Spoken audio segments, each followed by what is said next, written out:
Salut tout le monde, Serre de Réfère. Dans cette vidéo, je vais unboxer un produit de chez Arctic. Donc comme vous pouvez voir, il y a la marque juste là. Vous pouvez aussi être un peu spoil de ce que c'est comme produit. Enfin, un produit et demi du coup, parce qu'il y a aussi de la pâte thermique qui m'a été envoyée. Donc merci énormément à Arctic de m'avoir envoyé ces produits gratuitement. Je suis pas non plus sponsorisé par Arctic, donc j'ai le droit de dire ce que je veux dessus. Donc aujourd'hui, je vais vous présenter le Arctic Liquid Freezer 2 240 ARGB. Donc c'est un water cooling all-in-one avec deux ventilateurs ARGB 220 mm. Et vous allez voir qu'il est très très prometteur. Donc je le dis avant de l'avoir testé parce que je sais déjà que c'est un très bon water cooling. Ils nous ont aussi envoyé gratuitement de la MX4, donc c'est de la pâte thermique. Donc là c'est du 8 grammes comme vous pouvez voir juste là. Donc voilà, merci à eux, c'est vraiment envoyé gratuitement, je peux dire ce que je veux dessus. Donc merci infiniment à Arctic, je vous mets tous les liens des produits Arctic que je présente, donc le water cooling, la pâte thermique, dans la description. Donc voilà, si ça vous intéresse, foncez les acheter, c'est vraiment des produits très intéressants. Donc merci pour la pâte thermique, donc 8 grammes de MX4 et le water cooling du coup Liquid Freezer 2. Donc je filme à une main, du coup désolé si ça tremble un peu. Je vais mettre le carton de côté. Donc voilà l'emballage. Donc vous pouvez voir à quoi il ressemble tout simplement. Donc il y a la pompe, le radiateur, les deux ventilateurs juste ici. Vous pouvez voir qu'avec il y a de la pâte thermique MX5 qui est incluse. Donc en plus de la MX4, c'est super. Il y a aussi une garantie de 6 ans, donc ça c'est vraiment énorme. C'est du adressable RGB, donc vous pouvez contrôler ça depuis toutes les cartes mères. Asus, MSI, Gigabyte, Aorus, peu importe. ASRock aussi bien sûr. Il y a le kit LGA 1700 pour les derniers processeurs Intel de 12e génération, et donc des 13e génération aussi, vu qu'ils seront du même socket. C'est compatible avec, comme je vous disais, du coup, Asus Aura, RGB Fusion Gigabyte, MSI Mystic Lite, ASRock Polychrome Sync, et c'est donc compatible aussi Intel LGA 1200 et AMD AM4. Donc tous les Ryzen 5000, 3000, 2000, en fait tous les Ryzen tout simplement, et les processeurs Intel LGA 1200, donc les 10000 et 11000 de chez Intel. Donc voilà ce que ça donne au niveau de la boîte. Vous pouvez voir qu'il y a un coloris arc-en-ciel ici, le logo Arctic. Si on fait le tour de la boîte, à l'arrière on a un QR code pour la préparation et l'installation du water cooling. Sur le côté gauche on a à nouveau un QR code pour le support si besoin, ou donner ou directement noter le produit. Encore un QR code avec plus d'informations et certaines informations en français ou en différentes langues sur le produit, avec des spécifications bien évidemment. Donc là je vais pas tout vous lire, je vous laisse mettre pause.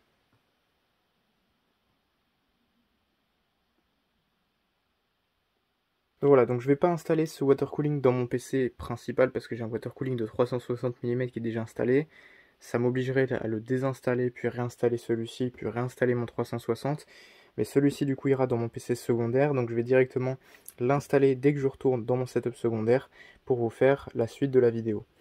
Donc là je vais le comparer du coup à un Ventirad qui est le Hyper 212 RGB de Cooler Master. Donc vous verrez la différence entre un Ventirad Cooler Master de 120 mm et un water cooling 240 mm de chez Arctic. Donc voilà, je vous laisse avec la suite de la vidéo dès que je serai dans mon setup secondaire et que j'installerai ce beau water cooling à RGB.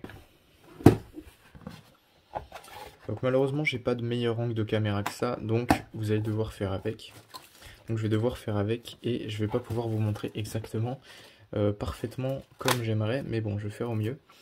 Donc premièrement vous avez juste là la pompe du water cooling avec bien sûr le tuyau, et c'est pas ce que je vais sortir en premier. Ici on a une boîte blanche avec le kit du coup LGA 1700, le kit AM4, le kit LGA 1200 et tout ce qui est visserie, donc ça je vais le mettre de côté. Autrement dans la boîte on peut voir directement le water cooling, donc ça c'est la pompe du water cooling, le tube qui vient juste là et en dessous le radiateur. Les ventilateurs sont déjà prémontés sur le radiateur sur tous les water cooling Arctic, donc c'est plutôt pas mal, ça évite de faire du montage. Donc c'est vraiment très simple. Donc là je vais le sortir tout simplement.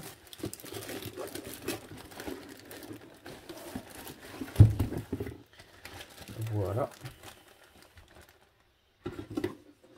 Et donc là, il n'y a plus rien à l'intérieur de la boîte, hein. Donc la boîte est vide. Je vais la mettre de côté. Et donc nous voilà avec le water cooling qui est emballé juste là. Donc vous pouvez ouvrir ce petit compartiment et accéder du coup à la pompe.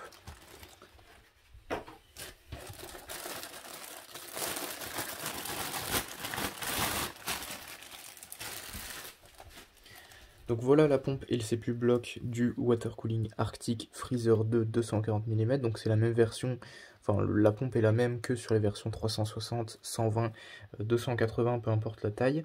Vous avez attention un petit scotch juste là pour vous dire attention, il faut bien retirer ce truc là quand vous installez le processeur.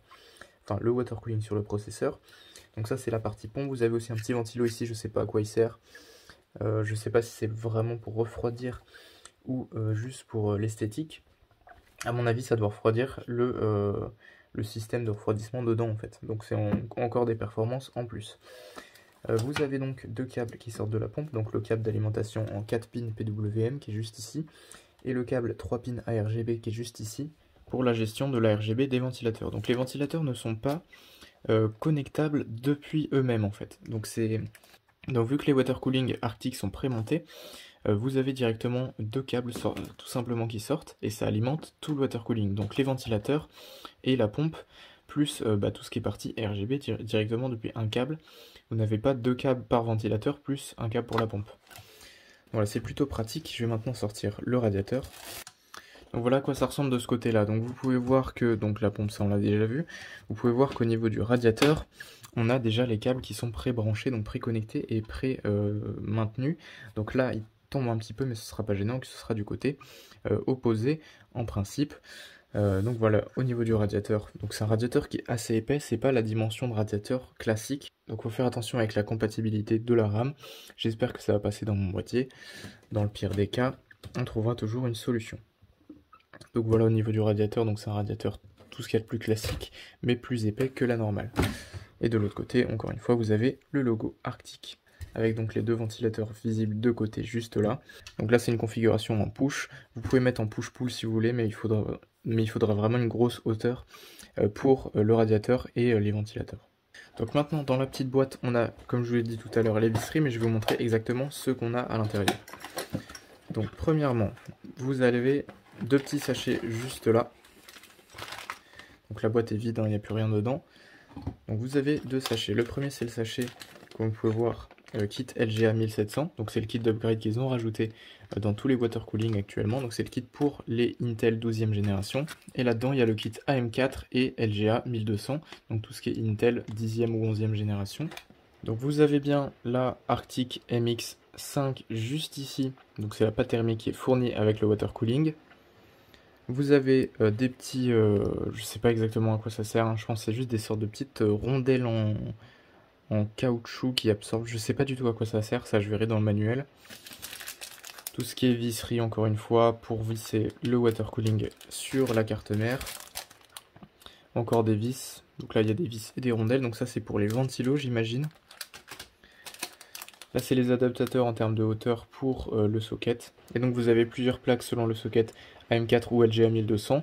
Donc celui-ci, si je me trompe pas, c'est pour AM4. Donc j'ai déjà monté un water cooling à Arctic comme ça, c'était un 360 noir, donc pas la version RGB ni RGB. Et il me semble que c'était ces connecteurs-là. Il me semble que c'était ces plaques-là pour le socket AM4, donc Ryzen. Et ça doit être pour Intel à mon avis. Donc la backplate juste là en métal. Donc c'est bien du métal, c'est du solide. Voilà, donc je vais ranger le kit pour le socket LGA 1700 parce que je m'en servirai pas sachant que j'ai un Ryzen 5 2600. Et je vais maintenant procéder du coup à l'installation du water cooling dans mon PC. Je vous montre ça tout de suite. Voilà, donc j'ai mis le water cooling de côté. Et du coup j'ai juste préparé pour le moment ces petits trucs là. Donc j'ai mis les accroches sur la pompe du water cooling que vous pouvez voir. J'ai vissé avec une vis ici et une autre juste là. Donc là j'ai juste mis les accroches comme ça, j'ai vissé. Dans tous les cas c'est dans le manuel qui est fourni grâce au QR code, donc il faut scanner le QR code, vous avez le manuel d'installation qui vous dit comment installer ces trucs là. Ensuite il faudra que je mette ça sur le socket et qu'après je puisse fixer la pompe du water cooling dessus. Donc là pour le moment mon PC comme vous pouvez voir est juste là, donc je vais retirer la vitre et je vais du coup démonter le ventirail que vous voyez juste ici en transparence, qui est donc le Hyper 212 RGB de Cooler Master, qui a donc été mon ventirail pendant plusieurs années. Donc il suffit en soi largement pour un Ryzen 5 2600, hein, je monte pas au-dessus de 60 degrés. Voilà, un petit upgrade sur un water cooling c'est pas plus mal, surtout qu'il m'a été envoyé gratuitement et que ça me permet en même temps de vous le présenter. Et je vais vous faire des benchmarks, ne vous inquiétez pas, je vous mets tout ça en fin de vidéo. J'essaierai de mettre les chapitres pour que vous puissiez retrouver facilement en bas de la vidéo, juste là sur la ligne, que vous puissiez retrouver donc l'unboxing, l'installation, les benchmarks et bien sûr l'outro et l'intro au début.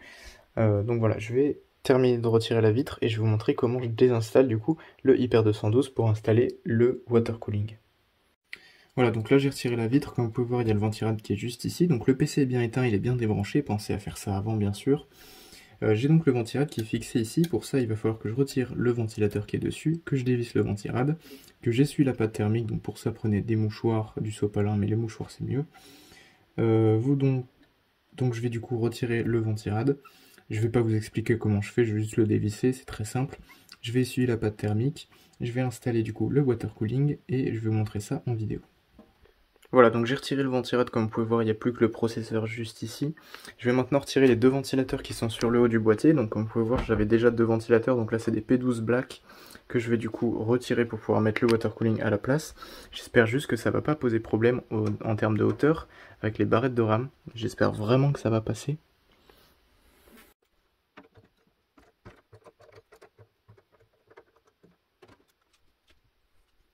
Ok, alors là, donc du coup, j'ai retiré les deux ventilateurs du haut, j'ai inséré le water cooling pour voir comment ça passait, et en tout cas, ça a l'air de passer. Donc au niveau des rames, ça a pas trop l'air de le gêner, c'est bien en face des trous en haut, donc ça devrait pas poser de problème normalement pour le fixage dans ce boîtier-là. Donc faites bien attention quand même si vous avez des rames non low profile, donc qui remontent plus, là ce sera sûrement pas possible de les faire entrer. Par exemple des Trident Z Neo ou Trident Z RGB, ça pourra bloquer selon votre boîtier, donc il faut bien veiller à ça. Et du coup je vais pouvoir maintenant procéder au placement du water cooling dans le boîtier. Il faut juste que je remette la backplate derrière le CPU et que je fixe le water block qui est juste ici dessus. Donc voilà, je vais faire ça maintenant. Voilà la backplate qu'il faut que je mette derrière la carte mère, donc je vais faire ça et ensuite je vais devoir fixer le water cooling dessus. Voilà, donc là comme vous pouvez voir j'ai fixé le premier morceau de ce truc là, donc maintenant il faut que je le mette comme ça et que je fixe bien donc la vis dans le trou du bas. Donc dans tous les cas, si vous achetez ce water cooling, je vous conseille vraiment de regarder le manuel parce que c'est très compliqué à expliquer et à filmer encore plus.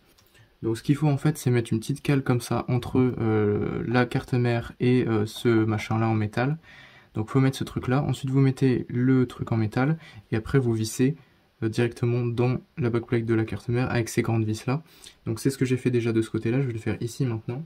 Donc faut bien visser dans les trous du bas et pas ceux du haut, sinon ça va pas coller avec le water cooling. Donc il faut bien mettre dans les bons trous, donc ceux du bas. Donc vous prenez ces cales dont je vous parlais, vous les mettez juste au-dessus des trous, donc des trous de la backplate de la carte mère. Vous venez ensuite disposer cette partie là, de sorte à ce que les trous du bas soient alignés avec les trous de la backplate. Et ensuite vous prenez ces vis et vous vissez tout simplement le tout. Il est temps d'installer maintenant la pâte thermique. Donc là j'ai de la Thermal Grizzly, j'ai aussi de la MX5 qui était fournie avec et de la MX4 que Arctic m'a envoyé en même temps que le water cooling. Sauf que sachant que j'ai fait les tests avec le ventirad avec de la Thermal Grizzly, ce serait faussé si je mettais une autre pâte thermique. Donc je vais remettre la même. Je vais tout simplement hop, venir en mettre sur le CPU et je vais venir l'étaler. Donc je prends le water cooling, je viens le disposer au-dessus du CPU, mais il ne faut pas oublier de retirer la petite languette qui est juste ici. Voilà, sinon vous allez avoir une surchauffe à coup sûr, donc il faut vraiment bien penser à retirer cette languette. Et ensuite vous allez aligner le water block directement sur le CPU, donc c'est ce que je vais faire tout de suite. Et il faut bien que le petit ventilo soit en haut et pas en bas. Une fois qu'il est bien en place, il faut prendre ces sortes de petits boulons juste là, qu'il faut visser par-dessus les vis, donc c'est ce que je vais faire tout de suite. Donc vous commencez à les prévisser à la main, et ensuite vous terminez avec le tournevis. Donc pour pas que ça sorte tout seul, vous vissez bien les côtés opposés, donc j'en ai mis un ici, je vais en mettre un là maintenant.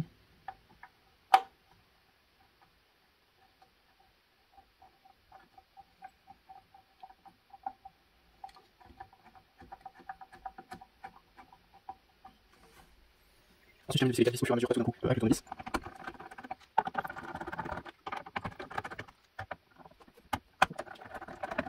Donc voilà, là j'ai fini de bien visser, je vais maintenant placer le radiateur et les ventilateurs en haut du boîtier. Donc je vais juste passer les câbles ici pour pas qu'ils me gênent pendant que j'installe le radiateur. Et donc je vais venir mettre le radiateur juste là, comme ceci, en haut du boîtier. Donc pour ça il faut que je relève le boîtier et que j'aille le visser par en haut. Donc comme vous pouvez voir, les trous collent juste là, voilà. Donc là les trous sont parfaitement alignés avec les emplacements. Donc j'ai plus qu'à prendre les bonnes vis et je vais pouvoir visser tout ça. Donc là comme vous pouvez voir, j'ai déjà fixé la vis qui est juste ici. Donc il faut mettre une rondelle, donc c'est des rondelles métalliques comme ça, il faut mettre une rondelle et ensuite la vis par dessus. Donc je vais vous montrer pareil dans l'autre coin, donc j'en ai mis une une autre ici dans le coin pour que ça tienne. Donc j'en ai une là et une ici. Il faut que ça maintienne et ensuite je vais pouvoir mettre les autres. Donc je vais mettre les 4 coins et après je verrai si je mets les autres. Et pour information, c'est ces vis là qu'il faut prendre. Donc voilà, vous prenez la vis, vous la mettez juste là dans le trou, vous la vissez un peu à la main et une fois qu'elle est bien rentrée, vous prenez le tournevis et vous terminez de la visser comme ça. Donc serrez pas trop fort les premières vis, comme ça vous pourrez encore ajuster un tout petit peu. Mais bon là comme vous pouvez voir il est vraiment bien placé, bien en face des trous. Donc je peux commencer à bien serrer pour que ce soit maintenu. Donc je continue à mettre les autres vis, donc 2 autres ici, 2 autres là et une dans le coin. Et je vous montre ce qui se passe après. Voilà, donc du coup j'ai fixé le water cooling dans les 4 coins. Et j'ai mis 2 vis au centre, donc en fait c'est largement suffisant, même les 4 au coin ça suffirait. J'ai préféré en mettre 2 en plus au centre, donc une à gauche là et une à droite ici pour que ce soit bien maintenu. Et du coup le water cooling soit parfaitement installé. Donc voilà ce que ça donne vu de l'intérieur. Donc voilà ce que ça donne vu de l'intérieur. Vous pouvez voir que le water cooling, la pompe du water cooling arrive juste en dessous du premier ventilateur. Et niveau RAM, il n'y a aucun souci avec des rames low profile comme mes Ballistics par exemple. Juste ici, j'ai donc les 2 câbles à brancher. Seul petit bémol, c'est que cette carte mère, qui est donc une B450 Tomahawk Max, ne gère pas la RGB, ça je le savais déjà. Du coup, je pourrais pas allumer les ventilateurs, ce qui est un petit peu dommage pour un water cooling à RGB. Mais voilà, je pourrais pas le faire tout de suite, donc quand je changerai de carte mère ou que j'aurai un adaptateur ou un contrôleur, je pourrais les brancher, mais pour le moment je ne peux pas. Donc je vais seulement passer le câble par derrière et je m'en occuperai pas. Par contre pour le câble PWM, bien évidemment je vais pouvoir le brancher, ce qui alimentera les 2 ventilateurs et la pompe du water cooling ainsi que le mini ventilateur qui est ici. Donc là je vais brancher ça, je vais cacher l'autre à l'arrière du coup parce que je pourrais pas m'en servir. Mais si vous voulez voir le rendu de ces ventilateurs, c'est exactement ce que j'ai présenté dans ma vidéo de présentation des Arctic P12 ARGB. Donc je vous mets la vidéo juste là en haut à droite, allez la checker si vous voulez voir à quoi ressemblent ces ventilateurs là une fois qu'ils sont allumés. Donc voilà, je pourrais pas les allumer en RGB dans cette vidéo, mais vous pouvez aller voir sur la vidéo de présentation des ventilateurs en question. Donc c'est exactement les mêmes modèles, du coup ce sera la même chose. Donc voilà, je vais procéder au branchement et je vais ensuite, comme vous pouvez voir, passer un coup de souffleur parce qu'il y a de la poussière dans ce PC là. Donc ça c'est mon PC secondaire pour information. Donc je branche le câble, je vous dis où le brancher. Je vais cacher l'autre à l'arrière et je vais passer après un coup de nettoyage dans le PC. Donc ça, c'est le manuel de ma carte mère B450 Tomahawk Max, je rappelle, et comme vous pouvez voir, je vais devoir brancher le câble du coup 4 pins PWM, donc celui-ci, le câble rectangulaire avec les 2 petites encoches en haut. Donc ça c'est le câble RGB, hein. Du coup celui-là je vous ai dit je m'en occupe pas. Et celui-là donc c'est du 4 pins PWM avec 2 petites encoches sur le haut, donc voilà, là vous pouvez bien voir, que je vais du coup brancher sur pompe fan juste ici, donc en haut à droite de la carte mère sur le connecteur qui se trouve juste là. Alors je sais pas si vous allez pouvoir le voir, c'est très compliqué avec l'angle, mais en gros c'est le petit connecteur que vous voyez juste au-dessus, en dessous du ventilateur. Donc voilà, je vais brancher ça là-dessus et je vais mettre l'autre câble ARGB du coup de côté parce que je m'en servirai pas. Voilà, donc le câble est bien branché là-haut, donc au niveau de pompe fan, donc ça devrait pas poser de problème. Maintenant du coup nettoyer le PC, ensuite je vais le rebrancher et l'allumer. Donc je vous passe le moment où je le nettoie, je vais juste passer un coup de souffleur dedans. Ça y est, donc le PC est tout propre, comme vous pouvez voir j'ai rebranché tous les câbles à l'arrière, donc on va pouvoir directement le démarrer. Donc j'ai mis l'alimentation sur 1, ça devrait démarrer tout de suite. Donc si vous entendez un bruit de liquide d'ailleurs dans la pompe, ça c'est pas dit dans toutes les vidéos, c'est normal, c'est juste le liquide qui essaye d'expulser l'air en fait à l'intérieur du cycle, à l'intérieur de la boucle, et donc c'est normal si vous entendez des bruits d'eau pendant les premières 24 heures où le water cooling tourne. Là je les entends déjà plus, ça a duré 5 secondes. Et donc voilà, les ventilos tournent, le petit ventilo du water cooling aussi tourne, la pompe aussi du coup sinon j'aurais pas eu le bruit de liquide. Et donc voilà, de ce côté là il n'y a pas de souci. Donc je sens bien que les ventilos soufflent à travers le radiateur. Le PC a bien démarré, on va aller voir directement les températures sur HW Monitor, juste pour vérifier. Si les températures sont correctes, ça veut dire que tout se passe bien pour le moment. Donc température pour le moment 35 sur le CPU, donc sachant que c'est au démarrage c'est un petit peu plus élevé, là il descend à 30, 29, 28, 27, 26, donc voilà, il se stabilise à peu près à 27 degrés en idle, donc là il n'y a rien qui est ouvert à page HW Monitor et les quelques programmes au démarrage, dont un antivirus je précise, qui se trouve être Bitdefender. Voilà, sinon c'est tout de ce côté là. Donc ça m'a l'air ok, donc niveau température, ouais, c'est à peu près entre 27 et 30 degrés. Donc voilà, c'est plutôt pas mal. Je vais maintenant faire les tests et les benchmarks que je vais vous mettre tout de suite dans la suite de la vidéo. Donc ça va me prendre quelques temps, ça va me prendre au moins 1 heure. Je vais faire tous les benchmarks du water cooling, je vais comparer aussi dans la suite avec ceux du Ventirad précédemment installés. Et je vais vous montrer tout ça dans la suite de la vidéo, donc surtout ne quittez pas, restez bien jusqu'à la fin. A tout de suite. Donc concernant les benchmarks, j'ai du coup comparé le Hyper 212 RGB de Cooler Master contre le Arctic Freezer 2 240 mm en water cooling. Et donc je vais vous expliquer un peu le protocole de test. Donc j'ai utilisé uniquement Cinebench R23 qui est donc un stress test CPU qui dure donc, c'est un test de 10 minutes consécutives.